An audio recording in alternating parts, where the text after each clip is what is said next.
5 দিন পর বাসায় ঢুকেছি। ঢুকে তো কাজের তাল পাচ্ছি না। কাজ করতে করতে আমার একবার হয়রানি লেগে যাচ্ছে। তারপরেও আমি 1 কাপ চা বানালাম 8:30টার দিকে।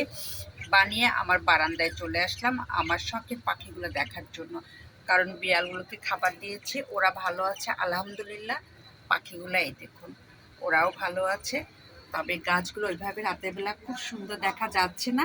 এটা আমরা কালকে সকালে সুন্দরভাবে আপনাদের দেখাবো। তবে মোটামুটি গাছগুলো আলহামদুলিল্লাহ বৃষ্টি পায়ে সেই সুন্দর হয়েছে। এই দেখুন, এই দেখুন, প্রত্যেকটা গাছেই খুব সুন্দর। এই যে তার সঙ্গে দেখাই আমার এই পাশের গাছগুলা।